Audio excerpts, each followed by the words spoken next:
Every week there's going to be a challenge. To say that there's not going to be a specific challenge every week, it's football. They got good players, we got good players, and there's going to be a challenge every single week, no matter what, so.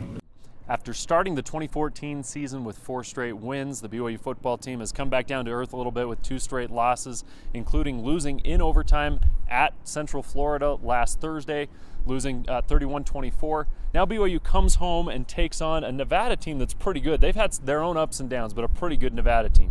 I'm Herald Lloyd, BYU football beat writer and sports editor for the Daily Herald. Joining me, Darnell Dickson, BYU football columnist. And Darnell, where does BYU go at this point? Halfway through the season, 4-2, but they've had some tough breaks the last couple of weeks. Yeah, and part of it is, all the injuries. We don't know who's going to take the field on Saturday. We don't know who's going to be playing in some pretty important positions like safety. We know Craig Bills might still be out he's in the concussion protocol right now.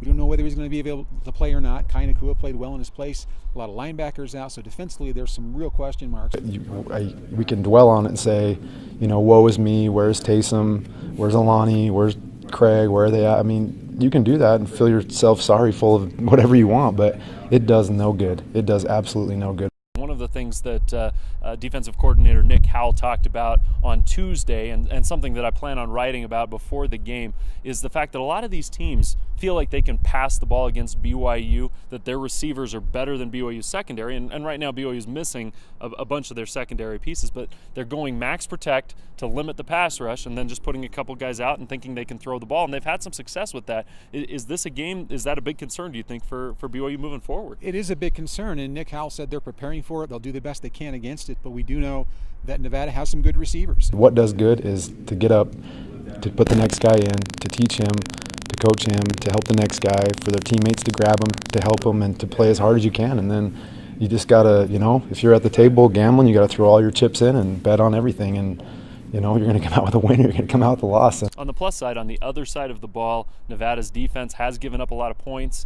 Christian Stewart kind of got into a rhythm at times against Central Florida. The BYU offense looks to move forward with Christian Stewart at the helm. They're hoping to have Jamal Williams back at running back, although Algernon Brown, Paul Asike made some nice plays, last week against Central Florida. But there's some question marks all over the board. It's homecoming for BYU. Jared Lloyd, Darnell Dickson will be at Lavelle Edwards Stadium Saturday evening, 8:15 start, ESPN2.